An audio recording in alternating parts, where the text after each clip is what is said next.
Welcome to my daily chorus for Tuesday, September the 2nd. I'm Bernard Hickey for the Kaka.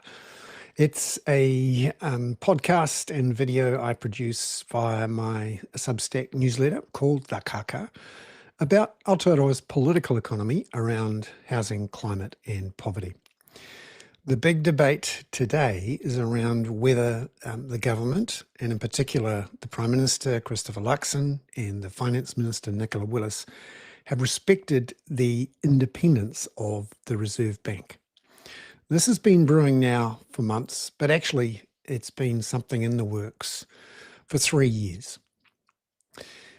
We have the Reserve Bank Act, set up in 1989, in which the Reserve Bank is legislated to be independent and to target inflation and to be the sole controller of monetary policy, and in effect, the sole controller of the economy in the short run.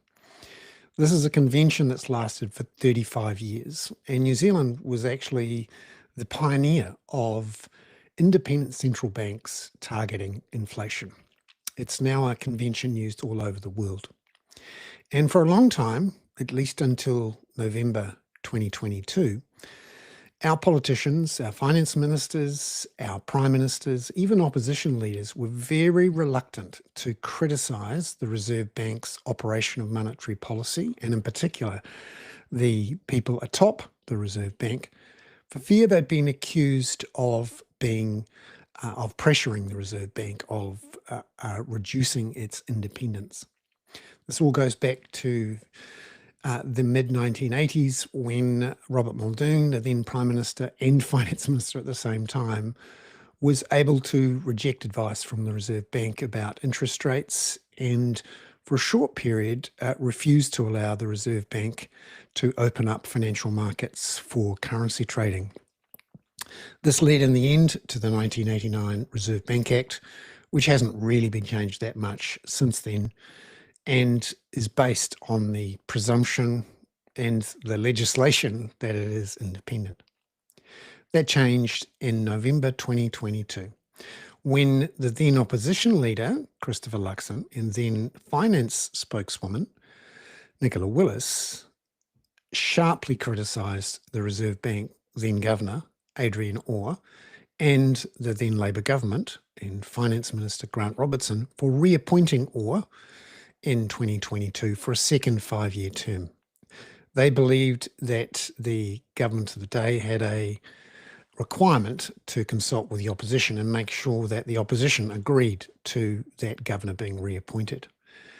When that didn't happen, they came out and sharply criticised Adrian Orr for his role in so-called money printing and of giving cheap loans to banks, which they say fueled some of the house price inflation and inflation we saw in 2022 and 2023. That's part of the story today. The other part of the story is what's happening with foreign buying. And in my view, the end of phase one of what I call fire up house prices, an operation the government needs to achieve to get re-elected. And that's in tandem with getting growth going in the economy. One of the problems the government now has is because it's tied its future and its success to a single metric, growth, now and next year, it effectively is lashed its future to what the Reserve Bank does with the official cash rate. And because the government has not pursued structural reforms, it's basically saying the best thing it can do is help the Reserve Bank to lower interest rates. Now, that all made sense when there was some growth in the first quarter of 2025, and there had been some growth in the last quarter of 2024.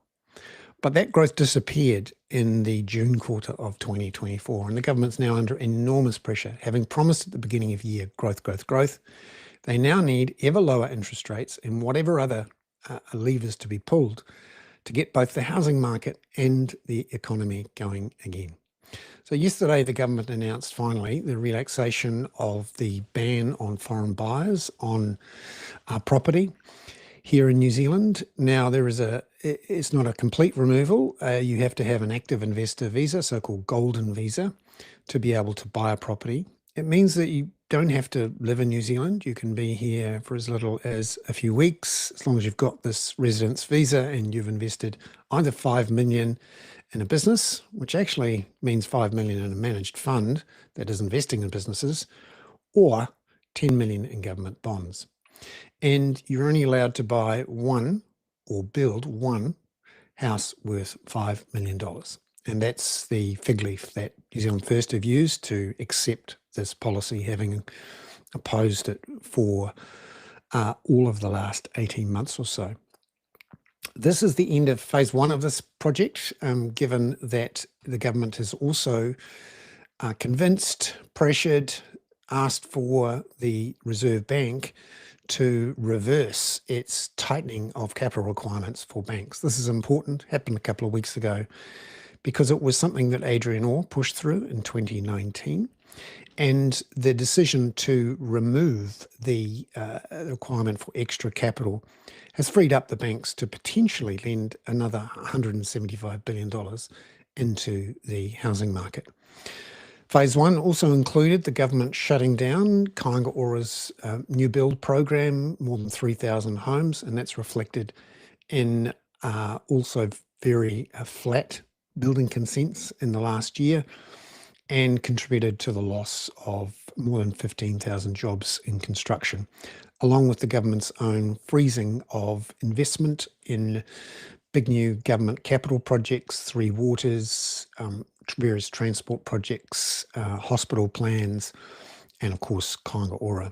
And we've seen the end of the once bipartisan medium density residential standards, albeit softened by Chris Bishop's requirement that in Auckland at least there be high density homes around major train and bus routes. This golden visa detail came through yesterday, and it means that upwards of 300 homes are at issue here. There were between 200 and 400 homes sold in the last 5 years for more than 5 million. And there's been about 300 applicants for this active investor visa. So a significant amount of money, but not as much as National might have hoped with their proposal before the election that people would be allowed to buy homes for more than 2 million. And if you look at their houses currently valued at more than 5 million in Auckland, there's about 3,320. Interestingly, just 39 in Wellington, just the same number as in Hawke's Bay. And there'll be an interesting question about whether lifestyle blocks are considered part of this project. As you can see there, building consents flat as a pancake since the election. Now, this debate about Reserve Bank independence is really heating up. A good column today in the New Zealand Herald. I've got a link with the earlier picks and mixes. Essentially arguing that the government contributed to the confusion around the reason for Adrian Orr's departure by allowing Neil Quigley to not tell everyone completely what happened on the day. That picture there is from that actual press conference. It's clear he knew that Adrian Orr not only was resigning because of a dispute over the government's cutting of the Reserve Bank's funding, but also that he'd actually left as Reserve Bank governor several days earlier, and the government and the Reserve Bank didn't have a Reserve Bank governor, and the public didn't know about it. And when it became clear that all of this was the case and that Quigley had obfuscated at best, he was thrown under the bus late on Friday night, an announcement directly from the government, not from the Reserve Bank. This is now challenging this convention about independence for the government. The next step, phase two, if you like, in get house prices going, is the Reserve Bank's ability to hold the LVRs and DTIs where they are. It's very interesting that I think one of the most important appointments from Nicola Willis so far this year was the appointment of Grant Spencer, a former Deputy Governor of the Reserve Bank and acting Governor of the Reserve Bank, as a director of the Reserve Bank. The way is now clear for him to be appointed chair. And it has to be remembered that one of his major acts when he was acting governor briefly in 2017 was to ease the LVRs. And he's certainly the most qualified to be the chair of the Reserve Bank. I'm Bernard Hickey. That was today's Daily Chorus for Tuesday, September the 2nd.